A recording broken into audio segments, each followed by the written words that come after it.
అందరికీ పడిపోయారా? ఎందుకురా అలా పడిపోయారు? నేను తీసుకెళ్లి పాలసముద్రానికి ఒడ్డును పెట్టేస్తాను, మీ అందరూ అక్కడికి వచ్చేసేయండి, చిలుకుదురు కానీ అని గరుత్మంతుడిని ఎక్కేసి బంతి ఆడుకున్నట్టుగా మేరు పర్వతాన్ని, ఆ మందర పర్వతాన్ని ఇట్టించి ఈ చేతిలోకి, ఈ చేతిలోంచి ఈ చేతిలోకి వేసుకుంటూ ఇలా ఇలా ఆడుకుంటూ వెళ్ళిపోతున్నాడు.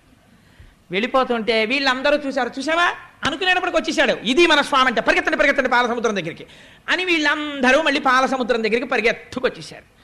స్వామి అన్నారు గరుత్మంతుడితోటి, ఒరే వీళ్ళు నేను దగ్గర లేకపోతే కొంచెం బెంగెట్టుకుంటున్నారు, అందుకని నేను దగ్గర ఉంటాను ఇంకెక్కడి నుంచి. ఇదండి ఆయన ప్రసన్నత, ఆయన అవసరం ఏంటి, అంతటా ఆయన ఉన్నాడు.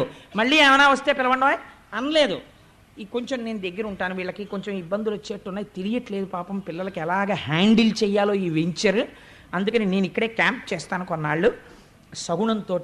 అందుకని చెప్పి గరుత్మంతుడా ఇప్పుడిప్పుడు నేను మళ్ళీ వెళ్ళేది ఏమి ఉండదు, ఆఫీసర్ గారు ఇవాళ నేను ఎక్కడికి వెళ్ళను అన్నాడు అనుకోండి, ఇవాళ ఇన్స్పెక్షన్కి వెళ్ళను, 400 ఫైల్స్ ఉండిపోయి ఇవాళ ఫైల్స్ అన్ని డిస్పోజ్ చేసేస్తాను అన్నప్పుడు ఏం చేస్తాడు, ఏమైనా నీకేదో సొంత పని ఉందన్నావు కదా, పాపం రాత్రి పగలో క్యాంపులు తిరుగుతున్నావు, ఇవాళ నువ్వు కారు ఆఫీస్లో పెట్టేసి క్యారేజ్ వచ్చేస్తోంది, ఇంటి నుంచి మా అబ్బాయి వచ్చాడు, క్యారేజ్ కూడా వచ్చేస్తుంది, భోజనానికి కూడా వెళ్ళను, నీ పని ఏమైనా ఉంటే నువ్వు చూసుకో అంటాడు. ఏమైనా టీఏ బిల్ అవి ఉంటే రాసుకో ఎక్కడో కూర్చుని, అందుకని ఇవాళ నేను ఎక్కడికి బయటికి వెళ్ళను అంటే ఆయన డ్రైవర్ గారు కారు షెడ్లో పెట్టేస్తే ఆఫీస్కి వస్తున్న వాడికి తెలిసిపోతుంది, ఓహో ఇవాళ అయితే ఆఫీసర్ గారు ఎక్కడికి వెళ్ళరు, ఫైల్ డిస్పోజ్ అయిపోతున్నాయని. అలాగా ఆయన గరుత్మంతుడిని పంపించేశాడు. అంటే మీకేమిటి అర్థం అవుతుంది, ఇక్కడే ఉంటాడు, అంతటా వ్యాపించి ఉన్నవాడు ఈ చిన్న మొరకి ఎంత లొంగిపోయాడో చూడండి. ఇక్కడే సగుణముగా ఉండిపోతున్నాడు ఎవరిని రక్షించడానికి, దేవతల్ని దానవుల్ని కూడా. రక్షణ ఎలా అవుతుంది, శిక్షణ ఉంది కదా అందులో, శిక్షణ కూడా రక్షణ పాఠం నేర్చుకుంటే.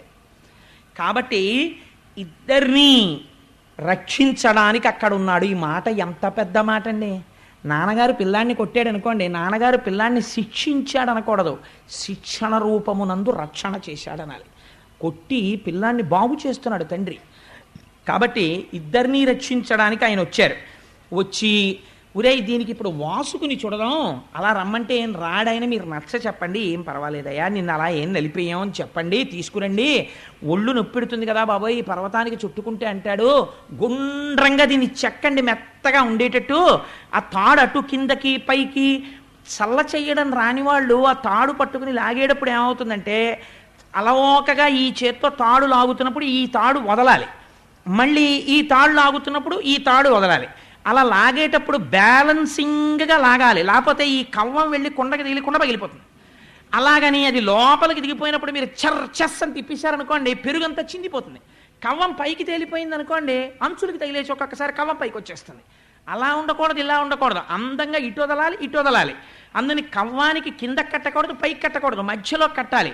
ఆ తాడు జారిపోనంత శక్తి అక్కడ నిక్షేపింపబడాలి. అలా చల్ల చెయ్యాలి. అంటే నీకేమైనా అనుభవం ఉందా అని మీరు అనుకోకండి, అందుకని అలా చల్ల చెయ్యాలి. ఆ చల్ల చేయడం ఒక పెద్ద ప్రావీణ్యం, అది గొల్లలు చేస్తారు.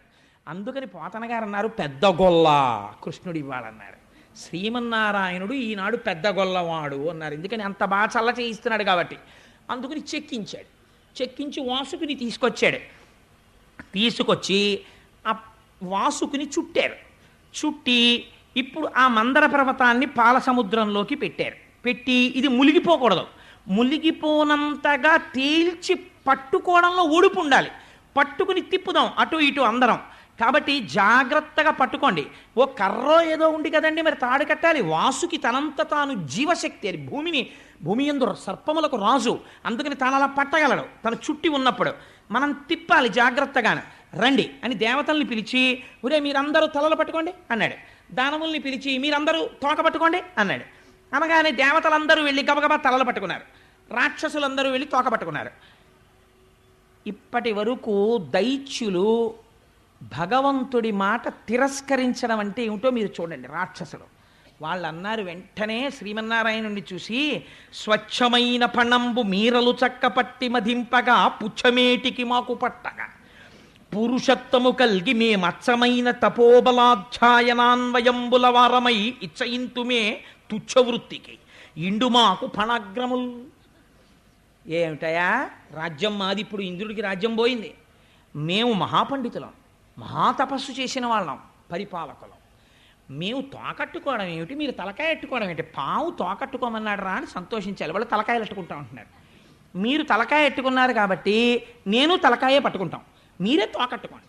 మేము ఇంత తెలివి తక్కువ వాళ్ళమా, మేమెందుకు పట్టుకుంటాం, తుచ్చమైన తోక మేమెందుకు కట్టుకుంటాం, మీరేమో చక్క తలకాయలు ఎట్టుకుంటారా, స్వచ్ఛమైన తలకాయలు అక్కర్లేదు మేమే తలకాయలు ఎట్టుకుంటాం. అంటే ఇది ఎలా ఉంటుందో తెలుసా అండి, అవతలవాడు ఏ పని చేస్తానంటాడో అలాంటి పనే అవతలవాడు చేయడం. ఎందుకనంటే తను వృద్ధిలోకి రావడానికి కాదు, అవతలవాడు ఎలా చెప్పాడు అలా. నాకు ఒక విషయం జ్ఞాపకానికి వస్తుంది. మా మామయ్య ఒక ఆయన ఉండేవాడు, ఆయనకు 3 కొడుకులు. ఓ రోజు నేను విశాఖపట్నం వెళ్ళినప్పుడు పెద్ద కొడుకుని పిలిచి, ఎవరే నువ్వు ఏమవుతావురా అన్నాడు. అంటే ఆయన అన్నాడు, నేను విమానం డ్రైవర్ అవుతాను నాన్నగారు అన్నాడు. కొంచెం అదోలా చూసి, అలా ఎందుకు అవ్వాలనుకుంటున్నావు అన్నాడు మా మామయ్య. అంటే రోడ్డు మీద ఏదైనా వెళదాము అంటే ఆ కారు జీపు అన్నీ అడ్డొస్తాయండి, పడిపోతుంటాయి, విమానానికి అయితే ఏం అడ్డుండో హాయిగా వెళ్ళిపోవచ్చు, చెడు పడితే అటు విమానం డ్రైవర్ అవుతాను నాన్నగారు అన్నాడు. వాడు ఆ కోణంలో చూశాడు. అందుకని నేను విమానం డ్రైవర్ అవుతాను. ఆల్రెడీ బాగానే ఉంది, ఫోన్లే పైలట్ ఆఫీసర్ బాగానే ఉంది కదా, సరే అలా నువ్వు అవ్వచ్చు, నేను సంతోషించాను. రెండో వాడిని పిలిచి, ఒరే నువ్వేమవుతావు అన్నాడు. అంటే వాడు పెద్దవాడు ఏం చెప్పాడో అదే కోణంలో ఆలోచించాడు. ఆలోచించి, నాన్నగారు నేను కారు డ్రైవర్ అవుతానన్నాడు. ఎందుకు అవుతావు అన్నాడు కొంచెం బాధపడి. ఫోన్లే సొంత కారు అనుకుందాం అందాక అనుకుని, కారు డ్రైవర్ ఎందుకు అవుతావు అన్నాడు. అంటే నాన్నగారు స్కూటర్ కానీ సైకిల్ కానీ అయితే వెళ్తున్నప్పుడు పడిపోతే దెబ్బలు తగులుతాయండి, కారు అయితే ఇలా పడిపోదు కదా, మహా అయితే ఇలా ఆగిపోతుంది, కారు గుద్దుకుంటుంది కానీ నాకేం గుద్దుకోదు కదా అన్నాడు. సరే వీడి పని కూడా బాగానే ఉంది అనుకున్నాడు. మూడో వాడిని పిలిచి, నువ్వేమవుతావు అన్నాడు. నాన్నగారు నేను రిక్షా తొక్కుకుంటాను అన్నాడు. అదేమి అన్నాడు. ఎప్పుడైనా కారు పడిపోతే ప్రమాదం జరిగి తీరుతుంది, రిక్షా పడిపోతే ఏమీ అవదు పెద్ద ప్రమాదం, అందుకని రిక్షా తొక్కుకుంటానన్నాడు. కాబట్టి పెద్దవాడు మొదలుపెట్టిన కోణం మూడో వాడి దగ్గరికి వెళ్ళేటప్పటికి అధోగతి అయింది. అలా ఈ దానవుల్లో ఒకడికి వచ్చింది ఆలోచన, వాళ్ళు తలకాయలు పట్టుకోవడం ఏంటి, మనం తోకలట్టుకోవడం ఏంటని. ఇది ఆఖరికి విప్లవం చేసి వీళ్ళు శ్రీమన్నారాయణుణ్ణి ఎదిరించారు. ఆయన చెప్పారు, మనం పట్టుకుందాం, ఏదైతే ఉందిరా తాడు ముక్క అటు ఇటు సమానంగా తిప్పాలి, దాన్ని తలలు పట్టుకుంటే ఏంటి, తోకలు పట్టుకుంటే ఏంటి, పెద్ద ఆయన చెప్పాడు, ఆయన మాట విందామని లేదు. వాళ్ళు పట్టుకున్నది మాకు కావాలన్నారు, అందుకే పాడైపోతారన్నారు. అవిశ్వాసము చేత పాడైపోతున్నారు. మీకు అర్థమైపోతుంది కదా క్షీరసాగర మథనం. కాబట్టి శ్రీమన్నారాయణుడు అన్నాడు, వీళ్ళు పాడైపోతారని నాకేదో కోపంతో చెప్పాననుకున్నారు, మీకు అర్థమైందా? గుడి ఎక్కర్లేదు, గోపురం అక్కర్లేదు, ఈశ్వరుడు ఎక్కడున్నాడు, నా వల్లే అంతా జరిగిపోతోంది అనుకున్న వాడి పని అకస్మాత్తుగా ఎందుకు అవుతుందో పాడైపోవడం అన్నది. క్షీరసాగర మథనం భాగవతం వింటే తెలుస్తుంది ఎందుకు పాడైపోతారో జనం. అందుకని ఇచ్చేయండి అయితే తలకాయలు వాళ్ళకి, మనం తోక దగ్గరికి వెళ్ళిపోదాం అన్నాడు. వీళ్ళు అదేంటి స్వామి, వాళ్ళేమో తలకాయలు అడిగితే మీరు అలా ఇచ్చేస్తారు, అలా ఇవ్వకండి అని అనలేదు. ఒరే స్వామి తోక పట్టుకుందాం అంటున్నారు, పదంట్రా తోకలు పట్టుకుందాం, తోక దగ్గరికి పోయారు. ఇది వీళ్ళని అమృతం తాగేట్టు చేస్తోంది, ఇది వీళ్ళని నశించిపోయేటట్టు చేస్తోంది. సరే మందర పర్వతానికి చుట్టారు పావుని, చుట్టి ఇది జాగ్రత్తగా మందర పర్వతాన్ని వహించాలి కదా ఇప్పుడు వాసుకి. అందుకని అందరూ కలిసి జాగ్రత్తగా క్షీరసాగరంలోకి దాన్ని దింపారు. దింపి ఇప్పుడు దాన్ని ఇలా ఇలా తిప్పాలి. ఆ పర్వతాన్ని తిప్పేటప్పుడు చిత్రం ఏమిటంటే, అది కిందకి జారిపోకుండా వేరొక పట్టు లేదు దానికి. ఇది మీరు బాగా గుర్తుపెట్టుకోవాలి. ఇంకొక తాడేసేం కర్రకట్టి లేదు, అలా ఉందంతే పర్వతం. వాసుకే పట్టుకుంటాడు. అలాగా పట్టుకుని ఉండగా ఇటువైపు వాళ్ళు స్థిరమైన స్థానాలు ఉండవు. మీరు ఒకసారి మానసికంగా ఆలోచించాలి క్షీరసాగర మథనాన్ని. ఇటువైపు వాళ్ళు లాగుతుంటే ఇటువైపు వాళ్ళు ఇటు పరిగెత్తాలి, మళ్ళీ వీళ్ళు ఇక్కడ వరకు వీళ్ళు ఆగిపోతాయి, మళ్ళీ ఇటువైపు వాళ్ళు పరిగెడితే ఇటువైపు వాళ్ళు ఇటు పరిగెత్తాలి. ఇలా పరిగెడుతూ ఆ పరిగెత్తేటప్పుడు వాసుకి ఇబ్బంది రాకుండా పరిగెత్తాలి. అంతేకాని వీళ్ళ అహంకారాల కోసం పోటీల కోసం పరిగెత్తారనుకోండి, వాసుకి పట్టు వదిలేసి జారిపోతుంది మందర పర్వతం. ఎప్పుడు అహంకారం ఈ ఉభయ పక్షాల్లో వచ్చిందో ఫలితమేమి, మందర పర్వతం పాల సముద్రంలో పడిపోతుంది. కాబట్టి అది పట్టుకోలేని స్థితి వస్తుంది. కాబట్టి ఇప్పుడు ఏం చేశారు, మొదట బాగానే మొదలెట్టి పర్వతాన్ని తీసుకెళ్లారు, అందులో పెట్టారు. పట్టుకోండి పట్టుకోండి అన్నారు. ఇటు పట్టుకున్నారు, పట్టుకోండి అన్నారు. పట్టుకున్నారా మొదలెట్టండి. మీరా మేమే మేము వచ్చేస్తున్నాం అన్నారు. మీరు అటు పరిగెత్తండి అన్నారు. ఇటు నుంచి ఇటు పరిగెత్తారు. మీరు భాగవతంలో చూడాలండి, గిర్ర గిర్ర గిర్ర గిర్ర గిర్ర గిర్ర ఇటు తిరిగిద్దిట, బుగ బుగ బుగ బుగ బుగ పాలసముద్రం లేచిందిట. మరి తిప్పితే ఊరుకుంటుంది అంటే పాలసముద్రం చర్ చెస్ అని చప్పుడు వస్తోందిట. నురగలు లేచాయిట, తుంపర్లు లేచాయిట, కెరటాలు లేచాయిట. బెగ్గురు పక్షులు, పావులు, తాబేళ్లు, చేపలు, మొసళ్ళు ఎగిరెగిరి పడిపోతున్నాయిట, కొన్ని చచ్చిపోతున్నాయిట. పాల సముద్రం తిరుగుతోందేమో, చప్పుడు వచ్చేస్తోంది విపరీతంగా. దానికి తోడు బలి బలి బలి బలి వీళ్ళరుపులు, ఓహోహోహో వాళ్ళరుపులు, ఓ పక్క కోలాహలం, ఓ పక్క పాల సముద్రంలో ఈ మందర పర్వతం తిరుగుతున్న చప్పుడు. ఈ చప్పుడికి ఉరేదేదో భలే ఉందిరా తిప్పడం అని చెప్పి ఎవడి మానానవాడి గిరగిర గిరగిర గిరగిర తిప్పేశారు. తిప్పేస్తే ఏమైంది, విడువిడుడని పణిపలుకక కడుభరమున మొదలు కుదురు కలుగమి వెడగై బుడబుడ రవమున అఖిలము వడవడవన కంగ మహాద్రివనధిమునింగెన్. ఉరే పట్టు తప్పిపోతాను, మీరు సరిగ్గా చిలకట్లేదు, వదలండి వదలండి వదలండి అంటున్నాడు. ఆయన విడవకుండా తిప్పేశారు, పరిగెత్తారు. పరిగెడితే పట్టు తప్పిపోయి మందర పర్వతం జారిపోయి అందులో పడిపోయేటప్పటికి పాము ఉండిపోయింది చేతుల్లో, పర్వతం కింద పడిపోయింది. ఇప్పుడు ఈ పాము ఎందుకు? పైగా తలలు ఎవరి వైపు ఉన్నాయి? ఊరే నా వీపు మండిపోయింది, ఏమిట్రా చెప్పడం, తాకతో కరవదు, తలతో కరుస్తుంది. ఎవరు పట్టుకుని ఉన్నారు? దానవులు ఉన్నారు. ఈశ్వరుడి మాట తిరస్కరించిన వాడికి ఇలాంటి ఫలితాలు వస్తాయి, అతి తెలివితేటలకు పోయి ఆలోచిస్తే. కాబట్టి ఇప్పుడు అందరూ పావుని పక్కనెట్టేసి ఆయన ఇంకా ఊరుకున్నాడు, శ్రీమన్నారాయణుడు ఉన్నాడని. అందరూ ఆయన వంక చూస్తున్నారు ఏం చెయ్యాలని.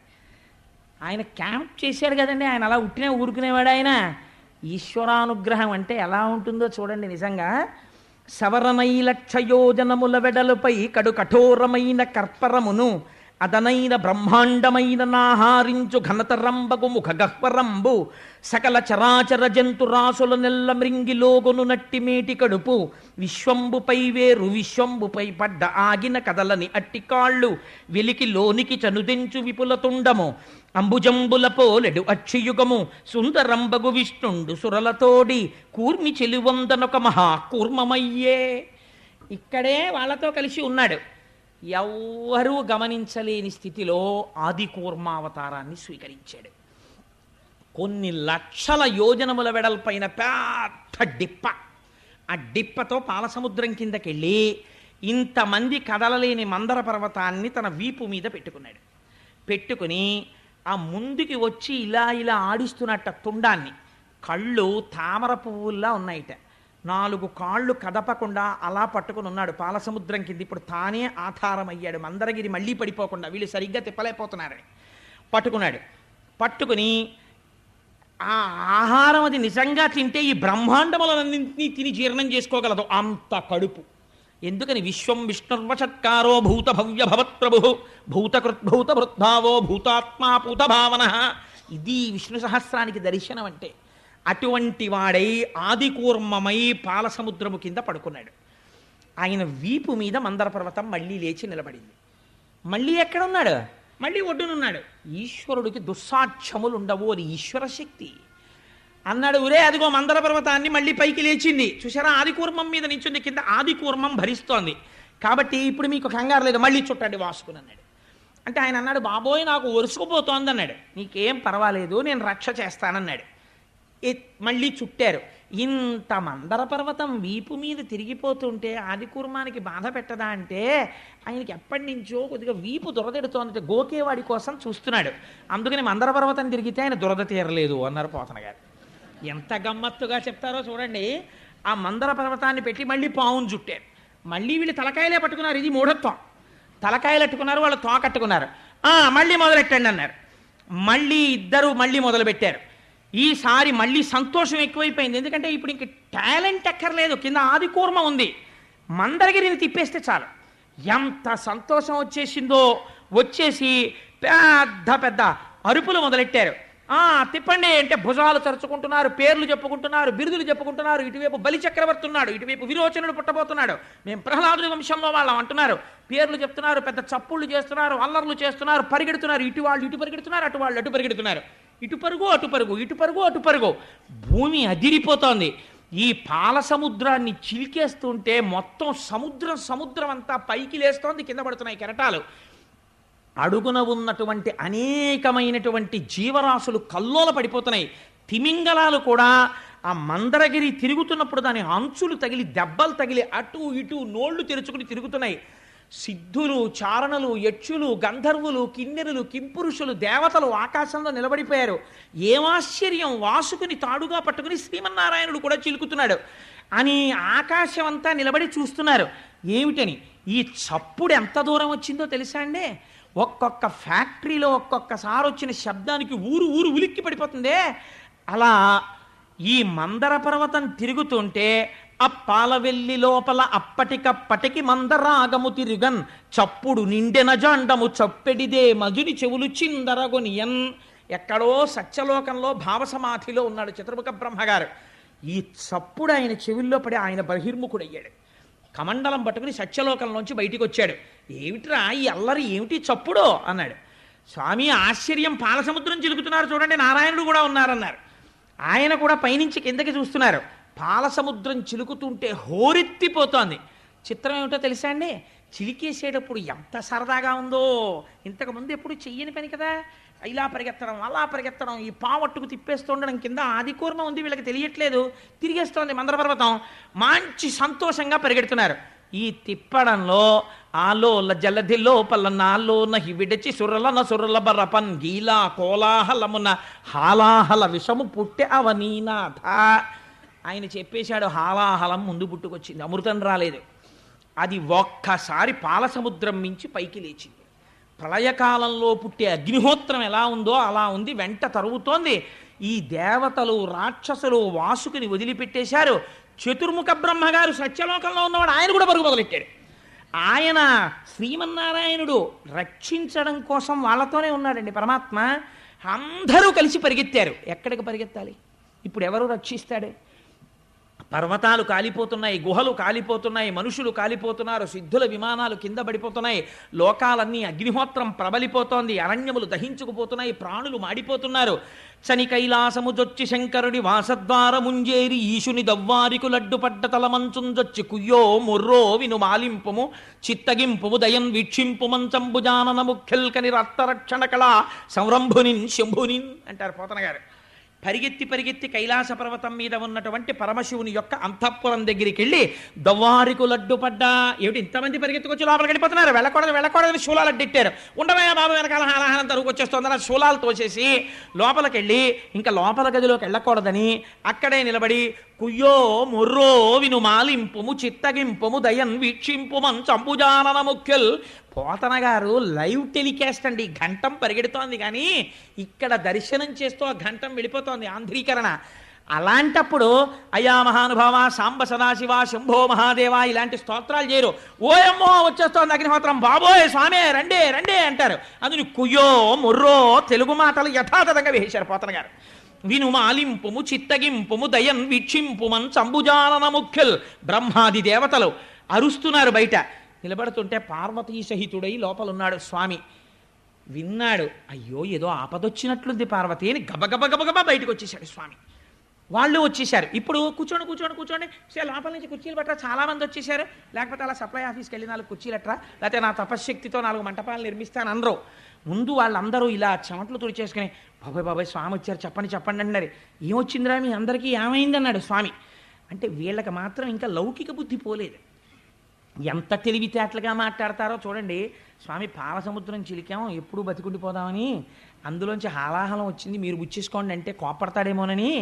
మరి ఆయన అంటే మాటలేంటి, జగత పితరౌ వందే పార్వతీ పరమేశ్వరౌ, మొత్తం విశ్వానికి తండ్రి.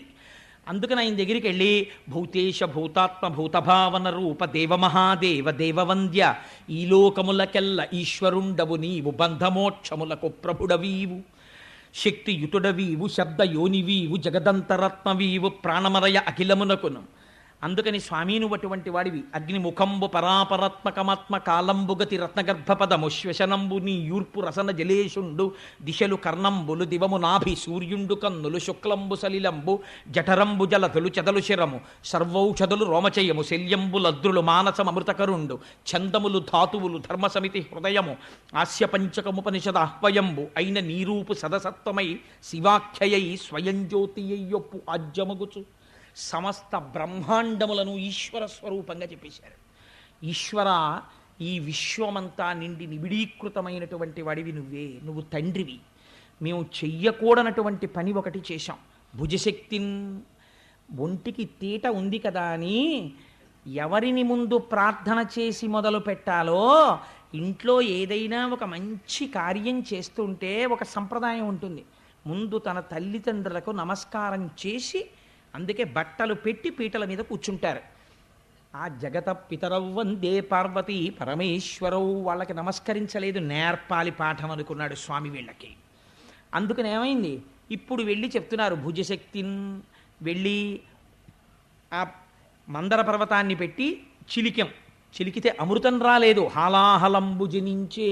ఏరి కలంఘమై భవనంబు కోలాహలంబు చేసి చిచ్చు లాగమంగుని ప్రాణి సందోహమున్ బ్రతికింపవేదయ దొంగిలింపకనీశ్వర. స్వామి, హాలాహలం బుట్టి లోకాల్ని కాల్చేస్తోంది, అది నువ్వు ఏమనుకోకు, ఇలా అన్నామని నువ్వు బుచ్చేసుకో స్వామి అన్నారు. అని పైగా ఓ మాట చెప్పారు, 3 లోకములకు 3 కాలములకు 3 మూర్తులకు మూలమగుచు. నువ్వే భూత భవిష్యత్ వర్తమాన కాలముల రూపంలో ఉంటావు, నువ్వే బ్రహ్మ విష్ణు మహేశ్వరుల రూపంలో ఉంటావు, నువ్వే సృష్టికర్త స్థితికర్త ప్రళయకర్త రూపంలో ఉంటావు. అందుకని మూడింటికి ఆధారమైనటువంటి మూలపురుషుడు కనుక ఈశ్వర నువ్వు పుచ్చేసుకో. లంపటము నివారింపను సంపద కృప చేయ జయము సంపాదింపన్ చంపెడి వారి వధింపను సోంపారగ నీకె చెల్లు సోమార్థధరా. ఈశ్వర, లంపటము నివారింపను, జ్ఞానం కలగాలంటే మనంత మనకి కలదు, శివానుగ్రహం ఉండాలి, ఉంటేనే లంపటం తొలగుతుంది. లంపటము నివారింపను సంపద కృప చేయ, జ్ఞానం ఇస్తాడు కాబట్టి ఐశ్వర్యం ఇవ్వడనుకుంటారు చాలామంది. ఐశ్వర్యమునకు అసలైనటువంటి స్థానమేది? మీకు నేను ఒక పరమ యథార్థం చెప్పనండి. శివపూజ. లక్ష్మీ కటాక్షం ఎక్కడి నుంచి వస్తుందంటే శివపూజలోంచే వస్తుంది. మారేడు దళాన్ని శివలింగం మీద పడితే వెనకాల ఉన్నటువంటి ఈయన శివలింగానికి తగిలిందా వెంటనే ఐశ్వర్యం వచ్చేస్తుంది. మారేడు దళం బోర్లా పడిందా జ్ఞానం వస్తుంది. రెండూ కూడా ఫలితాలని ఇచ్చేస్తాయి. అందుకే శంకరుడి దగ్గరికి వెళ్ళి మారేడు దళంతో చేసేటప్పుడు కొన్ని నామాలు చెప్తారు. ఓం నిధనపతయే నమః, ఓం నిధనపతాంతికాయ నమః, ఓం ఊర్ధ్వాయ నమః, ఓం ఊర్ధ్వలింగాయ నమః, ఓం హిరణ్యాయ నమః, ఓం హిరణ్యలింగాయ నమః, ఓం దివ్యాయ నమః, ఓం దివ్యలింగాయ నమః అంటూ ఆ దళాలు వేస్తారు. త్రిదళం త్రిగుణాకారం త్రినేత్రం చిత్రయాయుధం త్రిజన్మ పాప సంహారం ఏకబిల్వం శివార్పణం అంటూను. అందుకని వాళ్ళు ఇప్పుడు మారేడు దళాలతో పూజ చేసేస్తున్నారు మూడెంకి గురించి చెప్తూ. అందుకని 3 మూర్తులకును 3 లోకములకు 3 కాలములకు మూలమగుచు భేదమగుచు తుదిక భేదమయ్యొప్పారు బ్రహ్మమగుచు బ్రహ్మమనగ నీవే పాలనయన. నీ అనుగ్రహం లేనంత కాలం మనిషి ఎంతసేపు నేను విష్ణు భక్తుండని శివుణ్ణి ద్వేషించడమో, శివభక్తుండని విష్ణువుని ద్వేషించడమో చేస్తాడు. ఎప్పుడు శివానుగ్రహం కలుగుతుందో అప్పుడు ఉన్నవి 3 లేవు, ఒక్కటే ఉంది, 3గా కనపడుతోందని జ్ఞానం వస్తుంది. అందుకని పాలనయన, 3వ కన్నున్నవాడా నువ్వు ఆ జ్ఞానం ఇవ్వాలి. ఈశ్వర, నువ్వు మాత్రమే మమ్మల్ని రక్షించాలి, ఈ హాలాహలాన్ని నువ్వు పుచ్చుకో అన్నారు.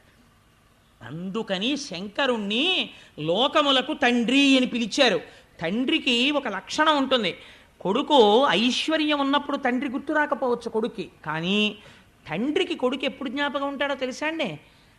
కొడుకు సుఖపడితే తండ్రి తాను సుఖపడకపోయినా ఆనందిస్తాడు. వాడు ఏసీలో ఉన్నాడు, వాడు కారులో ఉన్నాడు, వాడు సంతోషంగా ఉన్నాడు, వాడు ఆరోగ్యంగా ఉన్నాడంటే ఇక్కడ తండ్రి ఓ పెంకుటింట్లో ఉన్నా, ఓ డాబా ఇంట్లో ఉన్నా, పోన్లే నా కొడుకులు సుఖంగా ఉన్నారు, నా కోడళ్ళు సుఖంగా ఉన్నారు, నా కూతుళ్ళు సుఖంగా ఉన్నారు, అల్లుళ్ళు సుఖంగా ఉన్నారు అంటాడు. కొడుక్కి ఆపదొచ్చి తనకి ఆరోగ్యంగా ఉన్నా సరే వెంటనే కళ్ళంబట నీళ్లు పెట్టుకుని నా కొడుక్కి అయ్యో ఆపదొచ్చిందని ఒక్కనాడు తన దగ్గరికి రాని వాడి దగ్గరికి తాను పరిగెడతాడు. తండ్రికి ఈ లక్షణం ఉంటుంది, కొడుకు సంతోషంగా ఉండాలని కోరుకుంటాడు. ఇది తండ్రి అయినటువంటి శంకరుడు ఎందు చూపిస్తున్నారు పోతన గారు. ఎవరికీ అక్కర్లేని హలాహలాన్ని శంకరుడు గుచ్చుకుంటే మరి ఆయనకి రాదండి ప్రమాదం. ఇప్పుడు ఆయనకి ప్రమాదం వస్తే బాధపడే వాళ్ళు ప్రపంచం మొత్తం మీద ఎవరు కనపడుతున్నారు చెప్పండి నాకు? ఒక్క పార్వతీదేవే కనపడుతోంది. మిగిలిన వాళ్ళందరూ అయ్యా మీరు బుచ్చేసుకోండి, మీరు బుచ్చేసుకోండి, మీరు బుచ్చేసుకోండి అనేవాళ్ళే. నాన్నగారు మీరు విఆర్ఎస్ పెట్టేసేయండి, నాన్నగారు మీరు ఎలాగో అలా విఆర్ఎస్ పెట్టేస్తే కొంత వస్తుంది కదా, డబ్బులు పట్టుకుని నేను అమెరికా వెళ్ళిపోతాను, అమెరికా వెళ్ళిపోయి సెటిల్ అయిపోయిన తర్వాత నెలకి 3 లక్షలు వచ్చేస్తుంది నాకు, ఒక్క 5 ఏళ్ళు చేశానా నాన్నగారండి మీకు పాలరాతి భవనం కట్టేస్తాను, 5 కార్లు కొంటానంటాడు. ఎవరు నమ్మాడు? తండ్రిని కొడుకులును కోడళ్ళు ఇలా అడుగుతుంటే అమ్మో ఈయన వృద్ధాప్యం ఎలా విడుతుందో ఏమిటో అని బెంగ పెట్టుకుని ఇది వింటూ ఉండేది భార్య ఒక్కతే. ఈ నిర్ణయం చెప్పేటప్పుడు ఆయన మాత్రం ఆవిడ దగ్గరికి వెళ్ళి ఏమే ఇలా అడుగుతున్నారు చైనా అన్న మాట అడుగుతాడు ఆవిడ్ని. లోకమంతా ఒకలా ఉన్నా తన భార్యతో భర్త ఎలా ఉండాలో, ఎలా ఉంటే తల్లిదండ్రులని పెంచుకుంటారో చూపిస్తున్నారు పోతన గారు. నేనండి మా ఆవిడికేం చెప్పను, నేనే చేస్తాను అన్నీని అన్నవాడు ధూర్తుడు. భార్యకి చెప్పాలి, అది గౌరవం. నీ జీవిత భాగస్వామి, నీ ఆత్మ, నీ ఊపిరి, తెలిసి తెలియని వాళ్ళు మగవాడు ఏదో గొప్పవాడు అయిపోయాడు, ఆడది తక్కువైపోయింది అంటారు, కానీ ధర్మశాస్త్రాలు ఎక్కడ అలా మాట్లాడలేదు. ఎక్కడ మాట్లాడినా భార్యకి పెద్దపీట వేసి మాట్లాడాయి.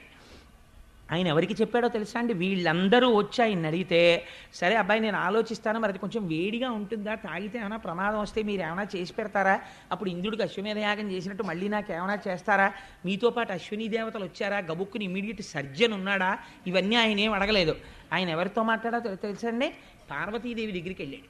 వెడితే అమ్మవారు చిరునవ్వులు చిందిస్తూ తాంబూలం వేసుకుని కూర్చుంటుంది. ఇంట్లో ఉన్నటువంటి స్త్రీ గృహిణి మధ్యాహ్నం భర్త భోజనం అయిపోయిన తర్వాత తాంబూలం వేసుకు కూర్చుంటే ఆ ఇంటికి ఐశ్వర్యం, సంతానాభివృద్ధి, మహాపతివ్రత లక్షణం. అందుకే పూర్వం అమ్మవారికి తాంబూలం పెట్టి మధ్యాహ్నం అయిన తర్వాత ఆ తాంబూలం తీసుకుని ఆడవాళ్ళు తాంబూలం వేసుకుని తాంబూల చర్వణంతో ఉండేవారు. సరే ఇప్పుడు నేను ఆ తాంబూలం గురించి చెప్పమంటే మహా సంతోషం, అది వేరే విషయం. నేను ఇప్పుడు దాని జోలికి వెళ్ళను అనుకోండి, ఎందుకు వచ్చిన గొడవ, క్షీరసాగర మథనం చెప్పుకుంటే చాలు. అందుకని చెప్పి అమ్మవారు తాంబూలం వేసుకుని ఎంతో సంతోషంగా ఉంటే శంకరుడు ఆవిడ వంక చూసి అన్నాడు, కంటే జగముల దుఃఖము వింటే జల జనిత విషపు వేడిమి ప్రభువయ్యుంటకు ఆర్తుల ఆపద గెంటించుట దాన ఫలము దానం కీర్తి మృగాక్షి. ఈ ఘట్టం విన్నటువంటి వాళ్ళకి కొన్ని కోట్ల జన్మల వరకు ఐదోతనం తరిగిపోకుండా కాపాడుతుంది. తెలుసా అండి? అంత గొప్ప ఘట్టం. ఎందుకంటే అమ్మవారి మంగళసూత్రం గురించి వస్తుంది ఇప్పుడు ఈ ఘట్టంలో. అందుచేతనే ఈ ఘట్టాన్ని తేలికగా దాటకుండా పద్యాలు చెప్పే ప్రయత్నం చేస్తున్నాను.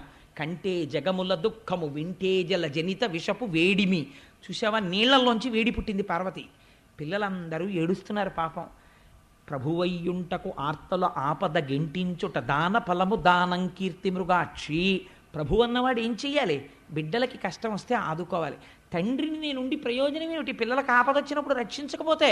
అందుకని వాళ్ళని రక్షించాలనుకుంటున్నాను పార్వతి. అంటే ఏమిటి దాని ఉద్దేశ్యం? హాలాహలం ముచ్చేసుకుంటానని. అలా అంటే ఆవిడ ఏమైనా వద్దంటుందేమోనని ఇలా నరుక్కొస్తున్నాడు పిల్లల వైపు పెట్టి. ఆవిడెవరు? ఆవిడ ఈ సమస్త బ్రహ్మాండములకు ఆ బ్రహ్మకీట జనని మాతృత్వం భర్తృత్వాన్ని కూడా తోచేస్తుంది ఒక్కొక్కసారి. పిల్లాడు యొక్క ఆర్తితో కూడినటువంటి ఏడుపు విందనుకోండి అమ్మ, వెంటనే గబగబా వెళ్ళిపోతుంది. అందుకే ఒక నానుడు ఉంటుంది, పెళ్ళైన కొత్తల్లో ఉన్న ప్రేమ పిల్లలు పుట్టాక లేదండి మా ఆవిడకంటుంటారు. పిల్లల మీదకి వెళ్ళిపోతుందంటే ఆ తల్లితనానికి ఉన్న గొప్పతనం అది. అందుకని అమ్మతనాన్ని ఆవిడలోంచి ఉద్భుతం చేస్తున్నాడు శంకరుడు. ఎటువంటి మహాత్యాగండి నా స్వామి.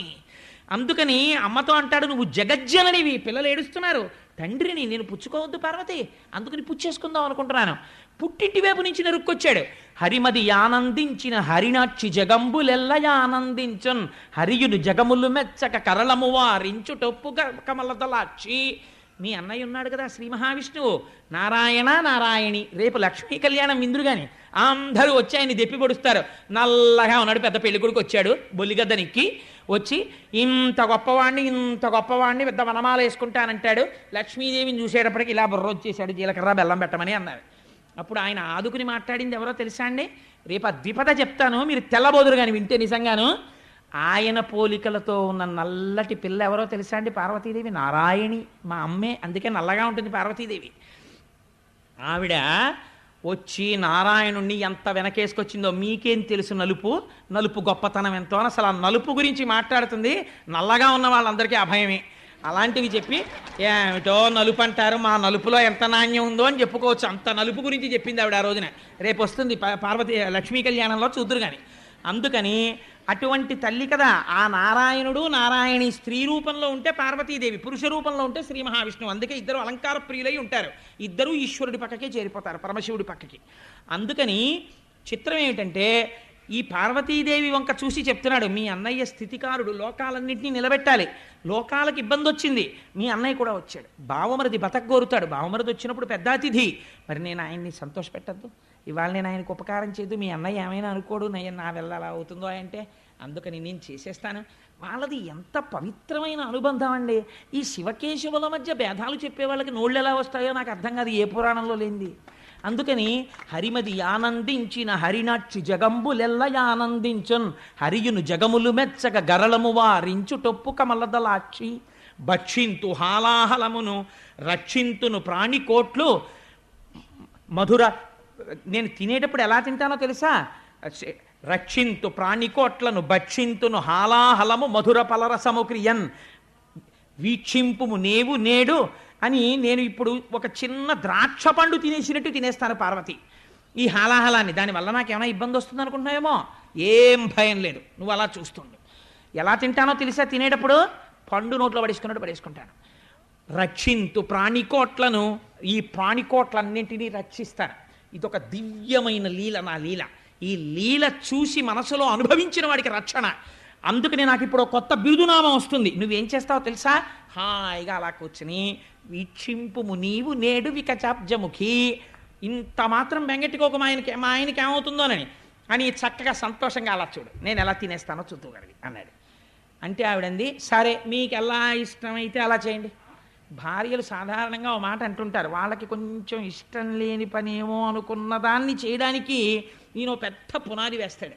వేసి ఈసరి అంటే నాకు నోటికి గబుక్కుని వచ్చేస్తుంది, ఏదో ఇలా చేస్తే మనకి చాలా మంచిది, చక్కగా ఏమిటి మనుష్యులమై పుట్టి చక్కగా మనం చేసిన తర్వాత ఓ పుణ్యకార్యం చెయ్యాలి కదా, ఏం పర్వాలేదు, అంతగా అయితే వచ్చే నెల జీతంలోనో ఎక్కడో మనం దాచుకుందాం ఓ 1000 రూపాయలు, ఈ నెల ఇలా ఖర్చు పెట్టేస్తే బాగుంటుందని నేను అనుకుంటున్నాను, మళ్ళీ కాలము దేశము అన్నీ కలిసి వస్తాయా అని ఇన్ని చెప్తే ఆవిడ ఏమంటుంది, ఓహో వీడికి అటువైపుకు ఉంది అందుకని ఇంత ప్రణాళిక చెప్పాడు మనకు అనుకుని, మీకు ఎలా ఇష్టమైతే అలా చేయండి అంటుంది కదండి.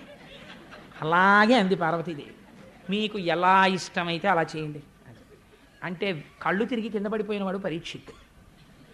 ఏమయ్యా లోకమంతా హలాహలం పుచ్చుకోమంది, ఎంత మంచం మీద ఉన్న మొగుడైనా పెళ్ళం ఏమంటుంది, నా పసుపు కుంకాలు నిలబడితే చాలంటుంది, కానీ ఆయనకో 4 మాత్రలు వేసి లాగే అవతల బారేద్దరు అందు కదా.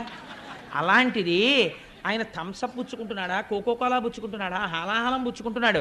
ఆవిడ చూస్తే లోకములకంతటికీ పెద్ద ఇల్లాలు, పెద్దింటమ్మ అని పేరు, పసుపు కుంకాలకి సంబంధించిన విషయం, భర్తని హాలాహలం పుచ్చుకోమని ఎలా ఒప్పుకుందయ్యా పార్వతీదేవి అన్నాడు.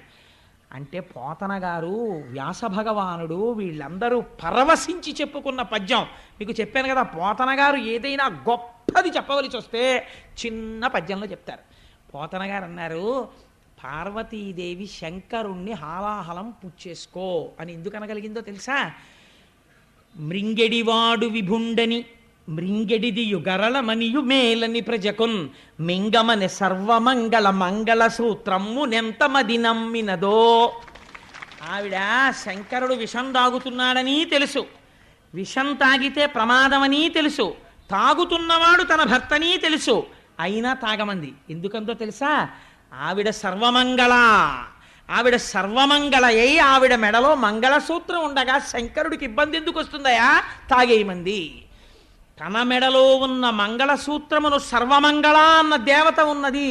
అందుకే స్త్రీ నిద్రలేస్తే పక్కన ఉన్న భర్త పాదములకు నమస్కరించరు, లేవగానే ముంద తాళిబొట్టు తీసి నమస్కరిస్తారు. అలా నమస్కరించగలిగినటువంటి స్త్రీల వలన ఈ దేశానికి ప్రపంచవ్యాప్తంగా గౌరవం వచ్చింది. లేకపోతే ఎక్కడుందండి ఇటువంటి స్త్రీ జాతి వేరొక దేశంలో? ఇవాళ కలిసి ఉంటే కలిసి ఉండడం, పప్పు మాడిపోయిందంటే విడాకులు ఇచ్చి వెళ్ళిపోవడమే. కానీ ఎంత ధూర్తుడైనా లేవగానే ఇలా కళ్ళకద్దుకొని, అమ్మా సర్వమంగళ, నన్ను కొట్టిన గాడిద కొడుకు కూడా ఇలాగే బతికుండాలని కోరుతుంది ఆ స్త్రీ. ఇది స్త్రీ జాతి ఔన్నత్యం ఈ దేశంలో. దీని గురించి తక్కువ చేసి మాట్లాడడం ఎప్పుడూ చేయలేదు పురాణాల్లో. కాబట్టి మంగళసూత్రము నెంతమది నమ్మినదో, శంకరుడి జీవనమునకు హేతువు పార్వతీదేవి మెడలో మంగళసూత్రం అని తీర్పిచ్చారు పోతన గారు. మా శంకరాచార్య స్వామి అయితే సౌందర్యలహరిలో ఇంకో అడుగు ముందుకేసి, సుధామప్యాస్వాద్య ప్రతిభయజరా మృత్యుహరిణీం విపద్యంతే విశ్వే విదిశతమఖముఖాద్యాది విశద కరాళం యక్షేళం కబలతవ తక్కాల కలనా నశంభోస్తన్మూలం తవ జనని తాటంక మహిమా అన్నారు. అమ్మా ఆనాడు శంకరుడు ఏమిటో వెళ్ళాడు, హాలాహలం మింగేశాడని తెలియక వీళ్ళందరూ చెప్పుకుంటారు, ఆయన గొప్పే ఉందమ్మా, అలా మింగేశాడంటే కారణం నీ చెవులకు పెట్టుకున్న తాటంకాలమ్మా అన్నారు. ఆడదాని సౌభాగ్య వస్తువుల్లో చెవులకు పెట్టుకునేటటువంటి ఆభరణాలు ఒకటి. ఎట్టి పరిస్థితులలో భర్తకి చెవికి ఆభరణం లేకుండా కనపడకూడదు స్త్రీ. ఏ కారణం చేతనైనా తాటంకములను తీయవలసి వస్తే ఏవి పడితే అవి చెవిలో పెట్టుకుని ఉండడానికి వీలు లేదు. అది గండకాలమైతే భర్తకి తీసుకొచ్చేస్తుంది మృత్యువుని. ఏవి పెట్టుకోవాలి? 4 తాటాకులు తెప్పించుకుని చీల్చుకుని, అందుకే అమ్మవారికి సౌభాగ్యదాయిని అని పేరు. ప్రపంచంలో 8 ఉన్నాయి సౌభాగ్య వస్తువులు. వీటిని కాలితో తంతే లక్ష్మీదేవి వెళ్ళిపోతుంది, అందులో ఉప్పు ఒకటి. అందుకే ఉప్పు వద్దు అని కానీ ఉప్పు తగ్గిందని కానీ భోజనం దగ్గర అనరు. భోజనం అయిపోయిన తర్వాత చెప్తారు ఉప్పు తగ్గిందని. అందుకే ఉప్పు తగ్గిందని ఉప్పు లేదని అనకూడదు కాబట్టి ఉప్పు చివర వేసి వదిలేస్తారు తప్పించి. ఉప్పు అంత మంగళ వస్తువు తెలుసా అండి. అందుచేత ఉప్పు, పెరుగు, అనుములు, తాటి చెట్టు ఇలా కొన్ని ఉన్నాయి. ఆ తాటాకు యందు అమ్మవారి తత్వం ఉంటుంది, సౌభాగ్య వస్తువు. అందుకే తాటంక మహిమ అంటారు. అసలు అప్పుడప్పుడు చెవులో తాటాకు పెట్టుకుంటూ ఉండాలి. పూర్వం తాటాకే పెట్టుకునేవారట, అందుకే తాటంక మహిమ అంటారు. తాళి అన్నది కూడా తాళ. పూర్వం తాటాకు కట్టించేవారు మంగళసూత్రంలో. నాకు అప్పుడప్పుడు కోరిక అనిపిస్తుంటుంది, ఉన్నది ఒక్కతే కూతురు కదా, కొడుకును. అందుకని నా కూతురు పెళ్ళికి వీలైతే మగపెళ్లి వారు అంగీకరిస్తే మంగళసూత్రంలో తాటాకు కూడా కట్టిద్దాం అనుకుంటుంటాను. తవజని తాళ కదా, అది కదా సౌభాగ్య వస్తువు అని. అందుచేత ఆ తాటి ఆకు ముక్క చెవిలో పెట్టుకుని ఆభరణాన్ని తీయాలి తప్ప అలా ఎప్పుడు పడితే అప్పుడు చెవికి ఉన్న ఆభరణం తీయకూడదు. ఒకవేళ తీసినా భర్తకి కనపడకూడదు. ఆ చెవికి ఆభరణాలు లేనప్పుడు చెప్పాలి, ఏమంటే మీరు కాసేపు నన్ను చూడకూడదు అని చెప్పాలి. చెప్పి మళ్ళీ ఆభరణం కడుక్కుని మళ్ళీ పెట్టుకున్నాక భర్తని చూడాలి. ఈలోగా గబుక్కుని ఎవరైనా చూస్తారేమో అని తాటాకు పెట్టుకుని ఉండాలి. చెవి ఆభరణానికి మన ధర్మశాస్త్రంలో అంత గొప్ప స్థానం ఉంది. అది భర్త ప్రాణాల్ని నిలబెడుతుంది చెవి తాటంకం. సరే, అందుచేత అమ్మ మంగళసూత్రము నెంతమది నమ్మినదో, ఆ తల్లి మంగళసూత్ర మహాత్యమయ్యా. తన చుట్టూంసుర సంఘముల్ జయ జయద్ధానంబులన్ బొబ్బిడన్ ఘనగంభీరవంబుతో శివుడు లోకద్రోహి హుంపోకు రమ్మని కింగేల తమల్చి కూర్చి కడిగానంకించి జంబూపలంబున సర్వంకచమున్ మహావిషము నాహారించి హేలాగతిన్. దేవతలందరూ జయ జయధ్వానాలు చేస్తుంటే శంభో శంకర హరహర మహాదేవ అని అరుస్తుంటే సింహాసనం దిగి ఎదురొచ్చి ఎక్కడికి పోతావే హలాహలమా రా అని ఆయన ఎదురెళ్ళి దాన్ని పట్టుకుని చేతిలో పట్టుకుని నలిపి ఉండ చేసి నేరేడు పండంత చేసి గభాల నోట్లో పడేసుకుని మింగేశాడు. మింగేస్తే మరి ఆయనకి ఏమైపోలేదా అని అనుమానం వస్తుందేమో అని వెంటనే పోతన గారు చెప్పారు, కదలంబారవు పాప పేరు వడలన్ ఘర్మంబు జాలంబు పుట్టదు నేత్రంబులు నెర్రబారవు నిజ జూటాచంద్రుడున్ కందడున్ వదలాంభోజము వాడదా విషమును ఆహ్వానించుచో డాయుచో పదిలంబై కడిచేయుచో దిగుచుచో భక్షించుచో మృంగుచోన్.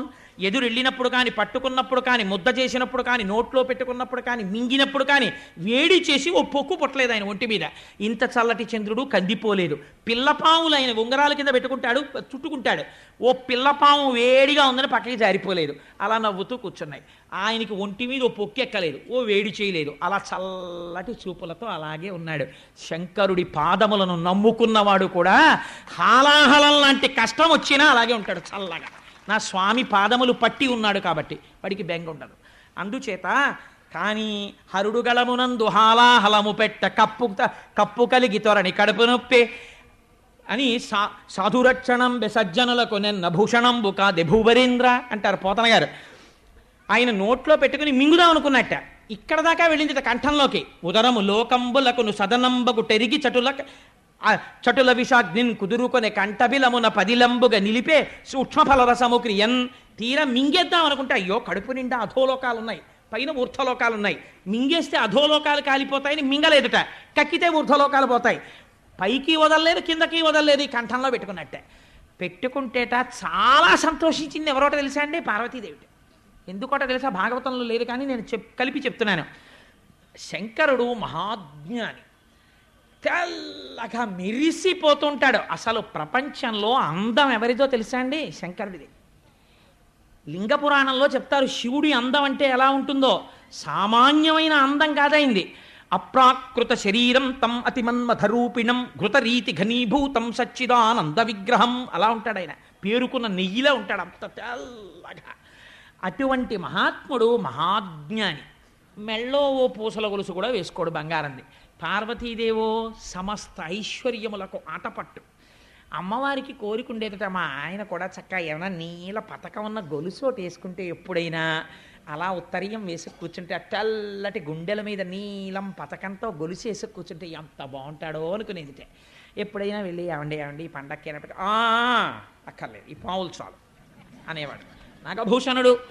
అందుకని చంద్రోద్భాసిత శేఖరే స్మరహరే గంగాధరే శంకరే సర్పైర్భూషిత కంఠకర్ణ వివరే నేత్రోద్ధ వైశ్వానరే దంతిత్తకృత సుందరాంబరధరే త్రైలోక్య సారే హరే మోక్షార్థం కురుచిత్త వృత్తి మమలాం అంతైస్తు కింకర్మభిహి అంటారు శంకర భగవత్పాదులు.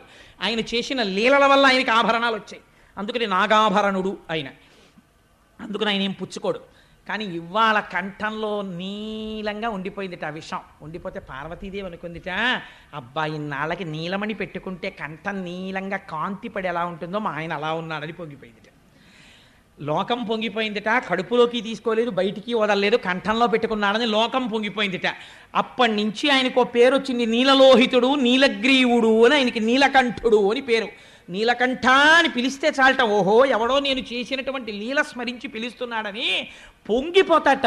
అందుకే హాలాహల భక్షణ కథ హేలాగతి విన్న వ్రాయ నెలమిపటింపన్ వ్యాళానల వృశ్చికముల పాడైచట రెట్టి జనులు భయ విరహితులై. 3 ప్రమాదములు హాలాహల భక్షణం విన్న వాళ్ళకి జరగవు. ఏమిటో తెలుసా అండి? హాలాహల భక్షణం కథ విన్న వాళ్ళకి పాము కరవదు. హాలాహల భక్షణం కథని నమ్మిన వాళ్ళకి తేలు కుట్టదు. మీకు నేను ఆశ్చర్యకరమైన విషయం చెప్పనా? నేను ఒకసారి హాలాహల భక్షణం చదువుకుని 4 రోజులు పోయిన తర్వాత మా ఆవిడ భోజనానికి పిలిస్తే, ఈ హాలాహల భక్షణం వింటే తేలు కుట్టదన్నారు కదా అని ఏదో ఆలోచిస్తూ మా పెద్దాపురంలో మా మామగారి ఇళ్లలో తేళ్ళు ఎక్కువ ఉండేవి. నన్ను ఎప్పుడు తేలు కుట్టలేదు ఈశ్వరానుగ్రహం వల్ల. అందుకని ఎప్పుడన్నా కుట్టేస్తుందేమో అని భయం నాకు. అందుకని ఓ రోజు పైన చిడత ఇలా వేస్తూ ఏమిటే అని ఇలా అన్నాను.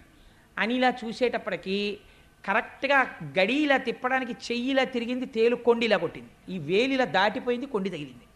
అంటే ఈ వేలు మీద తగలవలసింది, అంత గురి చూసి కొట్టినా కొండి తగలలేదు, ఆగిపోయింది. మీకు ఆశ్చర్యకరమైన సంఘటన చెప్పనండి. హాలాహల భక్షణమే నన్ను రక్షించిందేమో. నేను సామర్లకోటలో ఉద్యోగం చేసే రోజుల్లో ఒకసారి స్కూటర్ హెడ్లైట్ వేయడం మర్చిపోయి వచ్చేసాను. వచ్చేస్తే పెద్ద నల్ల త్రాసు తిరుగుతుండేది, రోడ్డుకు అడ్డంగా పడుకుంది. నా వెనక కూర్చున్న ఆయన చూసి, ఏమన్నా పాము తిరుగుతున్నట్టుందండి అన్నాడు. టక్కన లైట్ వేసాను. లైట్ వేస్తే ఎదురుగుండా పాము. నా ప్రమేయం లేకుండా బ్రేక్ తొక్కేసింది కాలు. స్కూటర్ ఆగిపోయింది. స్కూటర్కు ఓ దరిద్రం ఉంటుంది, కాలు తీస్తే బ్రేక్ మించి ఎడంకాలు ఎత్తి స్కూటర్ మీద పెట్టుకుని ఉండడానికి ఉండదు, ఎందుకంటే ఓ కాలు కింద పెట్టి ఉండాలి. ఇలా ఉన్న పాము ఇలా వెనక్కి వచ్చింది తల. అప్పటికి దాని తోకటి ఉంది పొదల్లోకి. ఇలా పడగెత్తింది హెడ్లైట్ కాంతిలో. నిజంగా నాకు ఇప్పటికీ మనస్సులో ఉంటుంది ఆ పడగ. మెరిసిపోతూ నాలుకలు 2 ఇలా బయటికి వస్తూ ఎర్రగా ఇలా ఇలా ఇలా ఇలా తిప్పింది తల. అక్కడే ఉంది నా పాదం, ఎడం పాదం కింద. అది ఆ రోజు కొట్టాలనుకుంటే ఒక్క క్షణం బండి టక్ టక్ టక్ టక్ టక్ టక్ టక్ టక్లాడుతూ చిమ్మ చీకట్లో అలా నిలబడి ఉన్నాను. వెనకాల ఆయన గుండెలు ఆగిపోయి 2 కాళ్ళు పైకెత్తేసుకుని ఆయన కూర్చున్నాడు. అది ఇలా ఇలా చూసి ఏమనుకుందో, వీడిని నేను చంపకూడదు అనుకుందో ఏమో, తలొంచుకుని మళ్ళీ ఇటు తిరిగి పొదలోకి వెళ్ళిపోయింది. అది వెళ్ళిపోవడానికి 1/2 నిమిషం టైం పట్టిందండి అంత శరీరం. ఆనాడు పాము కరవకుండా నన్ను రక్షించినవాడు నా స్వామి తప్ప ఎవరు రక్షించగలరు? ఈశ్వరుడు రక్షించాడు. ఆ పూనికతో ఆ భక్తితో చెప్పుకున్నాను తప్ప ఎప్పుడైనా పురాణం చెప్పుకుంటే నేను ఇతర కోరికలతో చెప్పుకోలేదు. అట్లాంటి సంఘటనలే నాకు భగవంతుడి పట్ల కృతజ్ఞతనిపించాయి. కాబట్టి వ్యాళానల వృశ్చికముల పాడైచర రెట్టి జనులు భయ విరహితులై. అగ్నిహోత్రంలో కాలిపోయే ప్రమాదాలు రావు. అందుకే ఎప్పుడైనా ప్రమాదాలు ముంచుకొస్తే ఒక మాట చెప్తారు, పోనీ కనీసం చదవడం రాకపోతే ఇలాంటివి హాలాహల భక్షణ కథ. అందుకే ఇలాంటి వాటిని ఏం చేస్తారో తెలుసా అండి, బాగా దీర్ఘంగా చెప్పరు.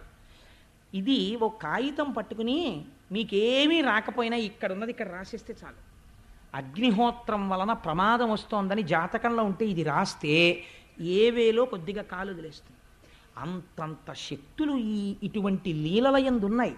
అది క్షీరసాగర మథనంలో ఆవిష్కరించి వ్యాసభగవానుడు ఫలశ్రుతి చెప్పారు. ఆనాడు స్వామి హలాహలాన్ని పుచ్చేసుకున్నారు. దేవతలందరూ సంతోషించారు. మళ్ళీ బయలుదేరారు. ఆనందంతో మళ్ళీ పాలసముద్రం దగ్గరికి వెళ్ళిపోయారు.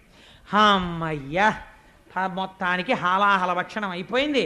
ఈ పుణ్యమాని పార్వతీ పరమేశ్వరులు ఇద్దరిని చూసేశాం. చిత్రం ఏమిటో తెలుసా అండి, అగ్రపూజ అని ముందు పెద్దవాడికి నమస్కారం చేసి అప్పుడు మొదలు పెడతారు ఏ పూజ అయినా. తప్ప మామూలుగా మొదలు పెట్టకూడదు. ఒక పెద్ద ఆయన్ని ఎవరినో పిలిచి ఆయనకు నమస్కారం పెట్టి మొదలెడతారు. మొదలెడితే ఏమవుతుందో తెలుసా అండి, విఘ్నం రాదు. ఆయన ఒక ఆశీర్వచనం చేస్తాడు. ఆ ఆశీర్వచన బలం కాపాడేస్తుంది. కాబట్టి అందుకే పెళ్లిలో అంతమంది పెద్దలకి నమస్కారం పెట్టిస్తారు. అది జీవన యాత్ర.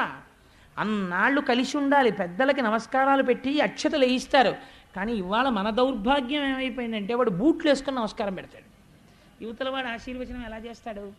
కాబట్టి ఏదో పాపం పోన్లే వీడి అజ్ఞానము క్షమించబడుగాక అని అక్షత అయ్యాలి తప్ప ఆశీర్వచనం చేయడం ఎలా కుదురుతుంది? చెప్పులు వేసుకుని నమస్కారం పెట్టేవాడికి ఆశీర్వచనం ఏమిటి?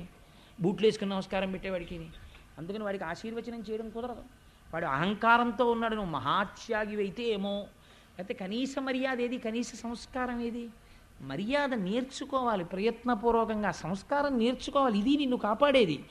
కాబట్టి వీళ్ళు మళ్ళీ శ్రీమన్నారాయణుడు చెప్పాడు కదా, మనందరికీ కూడా ముందు హాలాహలం వస్తుంది, బెంగ పెట్టుకోవద్దు, మనం మళ్ళీ వెళ్ళి క్షీరసాగరాన్ని మధించాలన్నాడు. అందుకని అందరూ బయలుదేరి ఇప్పుడు మళ్ళీ వాసుకుని చుట్టి మళ్ళీ క్షీరసాగర మదనం మొదలుపెట్టారు. మొదలుపెట్టి ఉత్సాహంగా, ప్రమాదం వెళ్ళిపోయింది కదా, ఇంకా హాలాహలం వచ్చేసింది, ఇంకా ఏవో వస్తువులు వస్తాయన్నాడు ఆయన.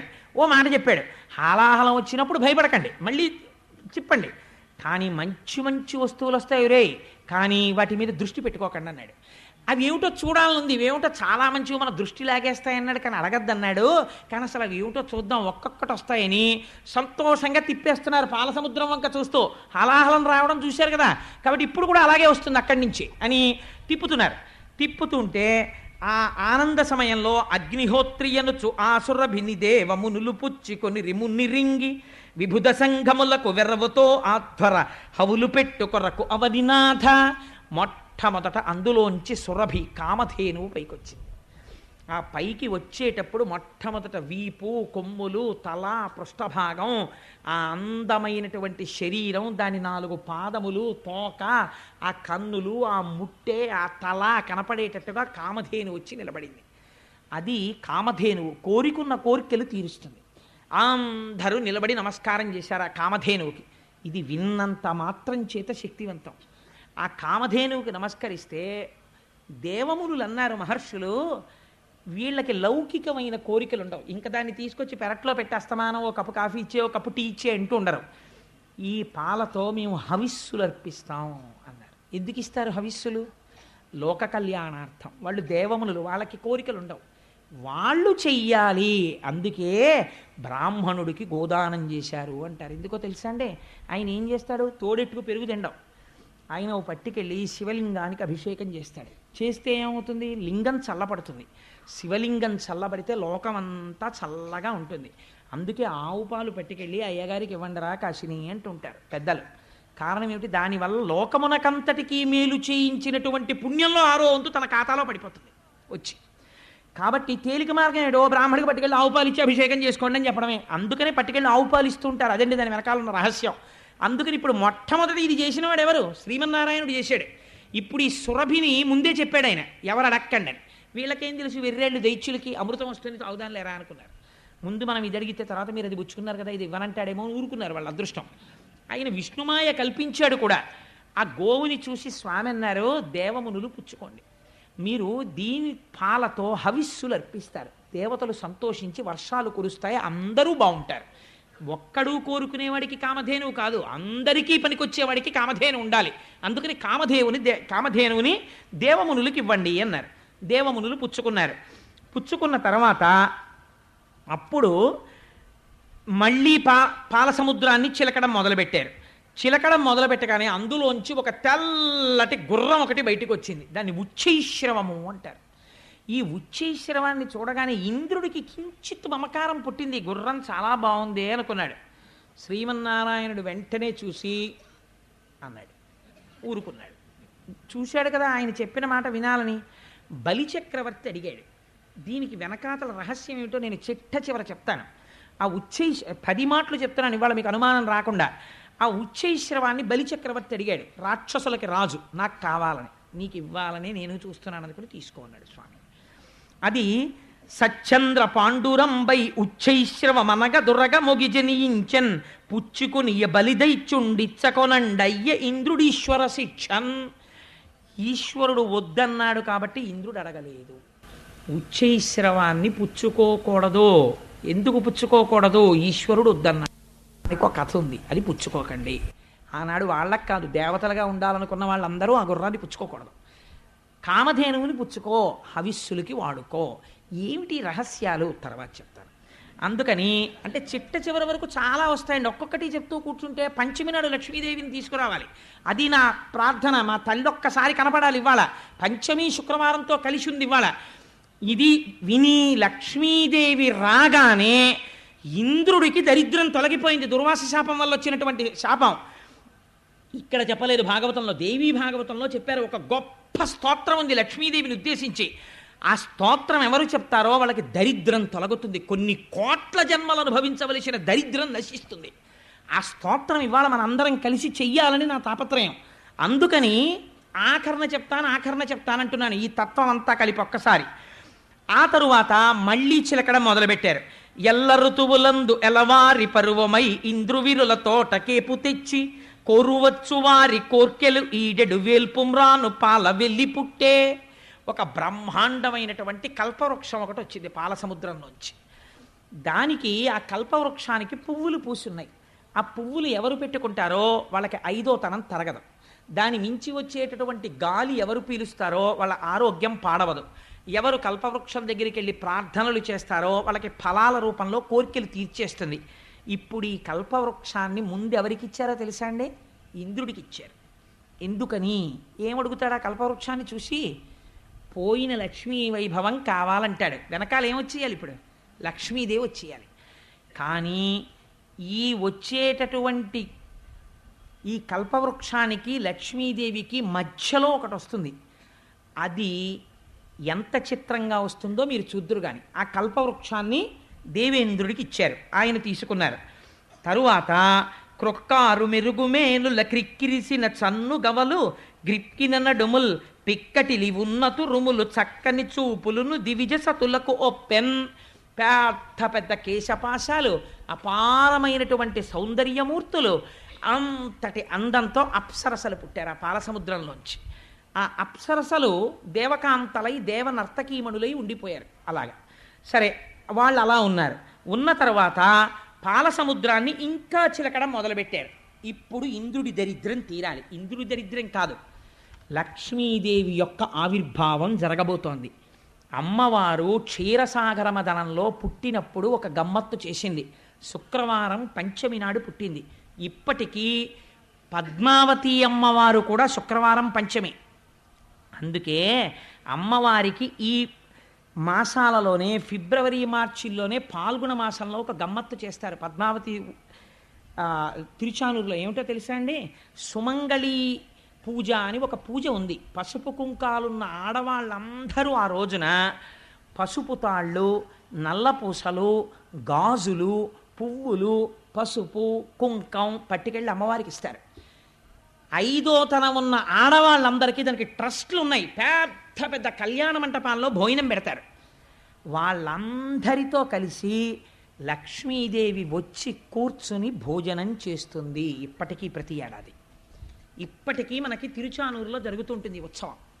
అందుచేతనే అమ్మవారి ఆవిర్భావం జరిగి రేపు కళ్యాణం జరిగిన తర్వాత కాకినాడ పట్టణంలో ఉన్న సువాసినులందరూ కొన్ని కోట్ల జన్మలు అలా పసుపు కుంకాలతో ఐశ్వర్యంతో ఉండి కుటుంబాలని రక్షించుకుని వాళ్ళు ధర్మ మార్గంలో భర్తలు ప్రవర్తించేటట్టు చూడాలనే లక్ష్మీ పూజ ఆదివారం పెట్టుకున్నాం.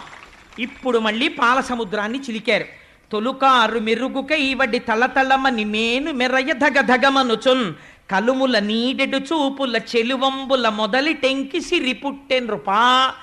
అపాచటి కాంతితో తెల్లటి వస్త్రాలు కట్టుకుని పద్మాననే పద్మవూరు పద్మాక్షి పద్మ సంభవే అని ఆ పాలసముద్రంలోంచి నల్లని కన్నులతో సొగసైన చూపులు ఇలా మాతృవాత్సల్యంతో అందరి వంక చూస్తూ లక్ష్మీదేవి పాలసముద్రంలోంచి ఆవిర్భవించింది. అమ్మవారి చూపులు ఎంత దిశల వరకు పడ్డాయో అంతవరకు దరిద్రములన్నీ తొలగిపోయి అందరూ ఆనందమును పొందారు. లక్ష్మీదేవి జన్మించింది ఆనాడు పాలసముద్రం దగ్గర ఉత్సవం జరిగినట్టు జరుగుతోంది. నేను ఇక్కడ నమ్మి ఒక మాట చెప్తున్నాను. ఇవాళ ఈ ఘట్టాన్ని ఎవరు విన్నారో వాళ్ళకి కొన్ని కోట్ల జన్మలు తరమవలసిన దరిద్రం నశించిపోయింది. ఇది పరమ యథార్థం. అందుకని ఆ తల్లి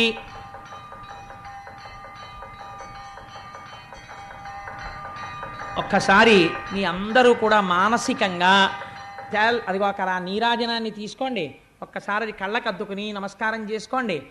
స్వామి త్రిమూర్త్యాత్మకమై దత్తాత్రేయుడై ఉన్నాడు.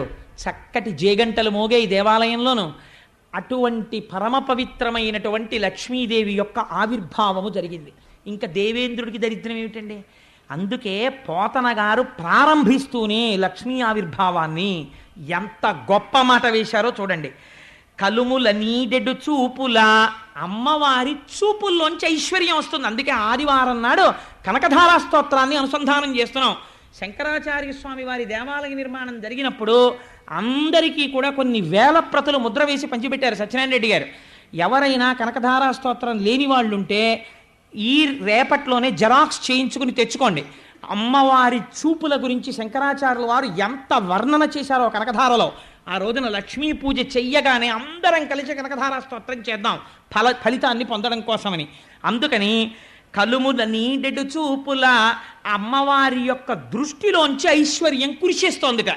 అటువంటి చూపులు చూస్తూ అమ్మవారు మళ్ళీ పాలసముద్రము నుండి చెలువంబుల మొదలి టెంకి సిరి పుట్టెన్రుపా ఆ లక్ష్మీదేవి ఆవిర్భవించినది. ఇప్పుడు పుట్టగానే ఆ తల్లి యవ్వనంలో పుట్టి ఇంద్రుడు వెంటనే కలశస్థాపనం చేసి అమ్మవారిని ఆ దర్శనం చేసి చెప్పినటువంటి స్తోత్రం భాగవతంలో లేదు, కానీ దేవీ భాగవతంలో ఉంది. దానికి పెద్దలు ఒక మాట చెప్తారు. ఈ స్తోత్రాన్ని తెలిసి కానీ తెలియక కానీ ఎవరైనా కొన్ని రోజుల నియమం ఉంది చేస్తే వాడికి ఎంత ఐశ్వర్యం వెళ్ళిపోతుందంటే వాడు భూమండలాన్ని శాసించే చక్రవర్తిత్వానికి వెళ్ళిపోతాడు. తెలిసో తెలియకో చేసిన వాళ్ళే అటువంటి ఐశ్వర్యవంతులు అయ్యారు. పక్కన నారాయణ భక్తితో కలిస్తే భక్తితో కూడిన ఐశ్వర్యం వస్తుంది.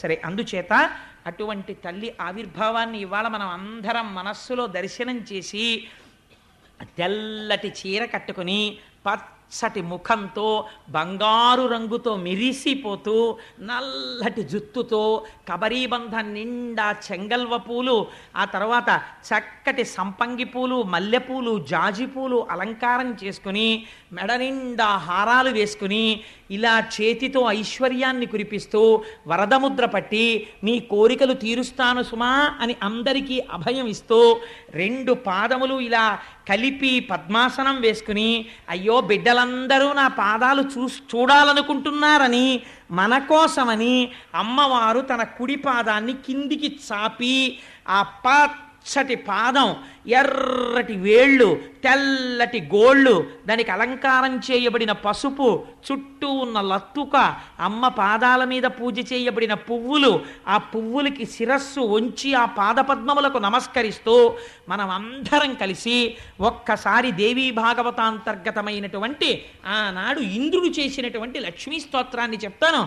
అందరూ కూడా పరమ భక్తి శ్రద్ధలతో నమస్కరిస్తూ లక్ష్మీదేవిని ఉద్దేశించి ఆ ప్రార్థనా శ్లోకాన్ని చెప్పండమ్మా.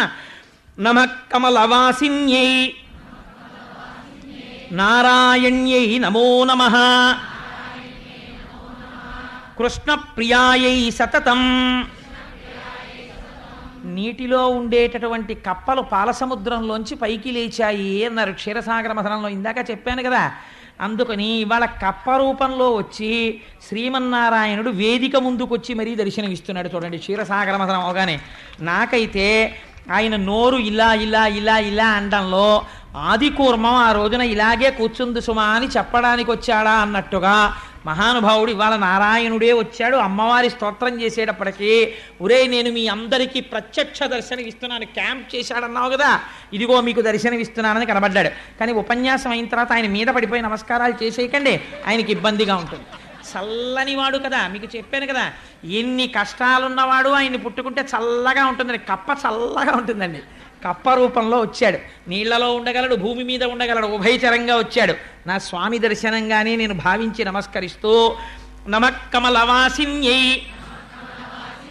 నారాయణ్యై నమో నమః కృష్ణప్రియాయై సతతం మహాలక్ష్మీ నమో నమః పద్మపత్రేక్షణాయై చ పద్మాస్యాయై నమో నమః పద్మాసనాయై పద్మిన్యై వైష్ణవ్యై చ నమో నమః సర్వసంపత్స్వరూపిణ్యై సర్వాధారాయై నమో నమః హరిభక్తి ప్రదాత్రీ చ హర్షదాత్ర్యై నమో నమః కృష్ణవక్షస్థితాయై చ కృష్ణేశాయై నమో నమః చంద్రశోభాస్వరూపాయై రత్నపద్మే చ శోభనే సంపత్వధిష్టాతృదేవ్యై సంపత్వధిష్టాతృదేవ్యై అంటే సంపత్తికి అధిష్టానమైనటువంటి దేవత, ఐశ్వర్యమునివ్వగలిగినది. సంపత్ అధిష్టాతృదేవ్యై మహాదేవ్యై నమో నమః నమో బుద్ధిస్వరూపాయై బుద్ధిదాయ్యై నమో నమః యథా మాతస్తనాంధానాం శిశూనాం శైశవే సదా. అంటే ఎంత గొప్ప స్తోత్రమో చూడండి, ఎలా పూర్తి చేస్తున్నారో. యథా మాతా స్తనాంధానాం శిశూనాం శైశవే సదా అంటే పిల్లవాడు శిశువుగా ఉన్నప్పుడు ఆ శిశువుగా ఉన్న బిడ్డన్ని బ్రతికించగలిగిన శక్తి ప్రపంచమునందు అమ్మ పాలు తప్ప వేరొకటి లేదు. ఈ లోకమునందు నేను సుఖశాంతులతో ఉండడానికి ఐశ్వర్యము తప్ప వేరొక దిక్కు లేదు. అందుకని ఐశ్వర్యము ఉండవలసినదే, ప్రయత్నపూర్వకంగా నిరసించకూడదు, తృప్తి ఉండాలి. అందుకని అమ్మా ఆనాడు బిడ్డడైనందుకు వాత్సల్యముతో అమ్మ పాలిచ్చి బ్రతికించినట్టు సమస్త లోకములకు తల్లివైన నువ్వు కూడా దయతో మాకు ఐశ్వర్యమునిచ్చి కాపాడు. ఎంత గొప్ప మాటతో పూర్తి చేశాడో చూడండి ఇంద్రుడు. యథా మాతా స్తనాంధానాం శిశూనాం శైశవే సదా తథా త్వం సర్వదా మాతా సర్వేషాం సర్వరూపతః. అలా అమ్మా మమ్మల్ని అందరినీ నువ్వు కాపాడి రక్షించు. అమ్మ స్తోత్రంలో ఒక గమ్మత్తుంది, మీరు గమనించారో లేదో. ఆ తల్లి ఏమి చెయ్యగలదో అంటే నారాయణ్యై నమో నమః అటువంటి తల్లి మనకి హరిభక్తి ప్రదాత్రై చ హర్షదాత్రై నమో నమః విష్ణుభక్తిని ఆవిడే ఇచ్చి ఆనందమును కల్పిస్తుంది. అందుకని ఇప్పుడు లక్ష్మి సంతోషించాలంటే మనం మళ్ళీ 11 మార్లు ఏవి చెప్పాలి? స్వామి నామం చెప్పాలి కదా. అందుకని అవి కూడా చెప్పేసి వెళ్ళిపోదాం, మనకి పెద్ద కష్టం ఏంటి, పొంగిపోయి చెప్పేస్తాం మనం కదా. అందుకని మీరేమనాలి? గోవింద గోవింద హరి గోవింద గోకులనందన గోవింద అనాలి. అందుకని అనండి, నిఖిల లోకేశ గోవింద ఇహ పరదాయక గోవింద పరమదయాళో గోవింద గోవింద హరి గోవింద గోకులనందన గోవింద తిరుమలవాస గోవింద గోవింద హరి గోవింద గోకులనందన గోవింద శ్రీనివాస శ్రీ గోవింద గోవింద హరి గోవింద గోకులనందన గోవింద శ్రీ వెంకటేశ గోవింద గోవింద హరి గోవింద గోకులనందన గోవింద ఆనందరూప గోవింద గోవింద హరి గోవింద గోకులనందన గోవింద కష్ట నివారణ గోవింద గోవింద హరి గోవింద గోకులనందన గోవింద శిష్ట పరిపాలక గోవింద గోవింద హరి గోవింద గోకులనందన గోవింద దురిత నివారణ గోవింద గోవింద హరి గోవింద గోకులనందన గోవింద పాప విమోచన గోవింద గోవింద హరి గోవింద గోకులనందన గోవింద పుండరీకాక్ష గోవింద గోవింద హరి గోవింద గోకులనందన గోవింద వజ్రమకుటధర గోవింద గోవింద హరి గోవింద గోకులనందన గోవింద గోవర్ధనోద్ధార గోవింద గోవింద హరి గోవింద గోకులనందన గోవింద లక్ష్మీవల్లభ గోవింద గోవింద హరి గోవింద గోకులనందన గోవింద. మా రేపటి రోజు శనివారం, రేపటి రోజు కోసమే రిజర్వ్ చేశాను అసలు ఆర్తిపడి. రేపు లక్ష్మీ కళ్యాణం, అమ్మవారు శ్రీమన్నారాయణుణ్ణి రేపు కళ్యాణం చేసుకుంటుంది. కమనీయమైనటువంటి ఘట్టం. రేపటి రోజున దాన్ని విజ్ఞాపన చేసేటటువంటి అదృష్టాన్ని స్వామి నాకు కటాక్షించుగాక. సర్వం శ్రీ ఉమామహేశ్వర పరబ్రహ్మార్పణమస్తు. స్వస్తి.